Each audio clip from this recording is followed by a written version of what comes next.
नमस्कार। 2025 में high court में नौकरी का एक मौका आया है और सबसे बड़ी बात यह है कि इसमें कोई लिखित परीक्षा नहीं है। जी हाँ, तो चलिए इस नई भर्ती के बारे में सब कुछ जानते हैं, एक एक करके। तो आज हम क्या क्या देखने वाले हैं।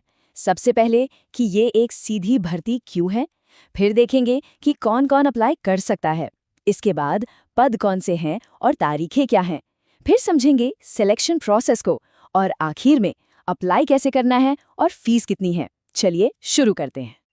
ठीक है, तो सबसे पहले पॉइंट नंबर 1, आखिर ये सीधी भर्ती है क्या और इसमें ऐसा क्या खास है जो इसे बाकी भर्तियों से अलग बनाता है। देखिए, सबसे कमाल की बात यही है, इसमें कोई एग्जाम नहीं है। मतलब सिलेक्शन जो है वो सिर्फ और सिर्फ स्किल टेस्ट और इंटरव्यू के आधार पर होने वाला है। ये सच में एक बड़ी बात है। तो ये सीधी भर्ती या डायरेक्ट रिक्रूटमेंट होता क्या है? देखिए, इसका सीधा सा मतलब है कि यहाँ पर कैंडिडेट्स को उनके प्रैक्टिकल स्किल्स और इंटरव्यू के आधार पर चुना जाएगा। मतलब किताबी ज्ञान से ज्यादा काम करने का हुनर देखा जाएगा। ये एक बहुत ही प्रैक्टिकल अप्रोच है। चलिए अब आते हैं दूसरे पॉइंट पर। कौन लोग हैं जो इसके लिए अप्लाई कर सकते हैं, क्या एज लिमिट है, क्या एजुकेशन चाहिए, सब देखते हैं। यहाँ एक अच्छी बात यह है कि एलिजिबिलिटी काफ़ी वाइड रखी गई है। एज लिमिट को देखें तो कम से कम 18 साल और ज़्यादा से ज़्यादा 40 साल।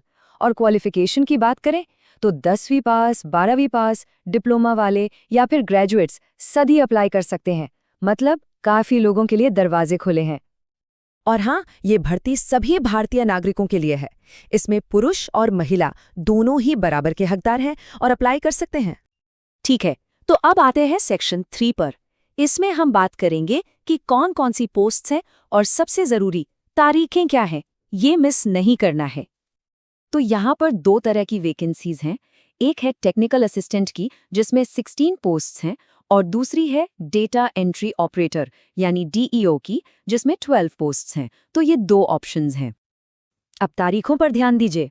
एप्लीकेशन विंडो जो है वो 17 नवंबर 2025 को खुलेगी और 16 दिसंबर 2025 को बंद हो जाएगी। मतलब करीब करीब 1 महीने का टाइम मिलेगा अप्लाई करने के लिए। तो अब आते हैं सबसे क्रूशियल पार्ट पर, सिलेक्शन प्रोसेस। मतलब भर्ती होगी कैसे, ये समझना बहुत ज़रूरी है।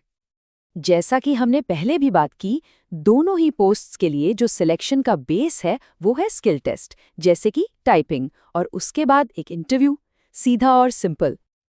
लेकिन यहाँ एक ट्विस्ट है, एक कंडीशन है। नॉर्मली कोई रिटन टेस्ट नहीं है, पर अगर एप्लीकेंट्स बहुत ज़्यादा हो गए तो उन्हें शॉर्टलिस्ट करने के लिए एक रिटन टेस्ट कराया जा सकता है। लेकिन यहाँ ध्यान देने वाली बात यह है कि ये टेस्ट सिर्फ शॉर्टलिस्टिंग के लिए होगा।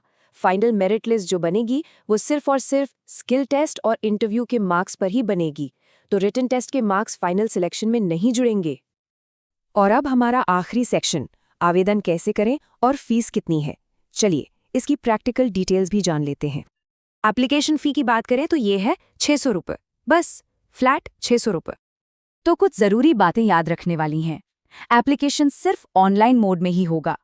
फीस सभी कैटेगरीज के लिए, चाहे रिजर्व्ड हो या अनरिजर्व्ड, बिल्कुल सेम है।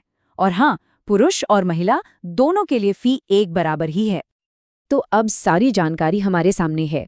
एलिजिबिलिटी से लेकर सिलेक्शन प्रोसेस तक सब कुछ क्लियर है। ये एक ऐसी भर्ती है जो रिटन एग्जाम पर नहीं बल्कि सीधे स्किल्स पर फोकस करती है। तो अब सवाल यही है कि क्या ये मौका किसी के लिए सही है? क्या ये किसी के करियर गोल्स के साथ मैच करता है?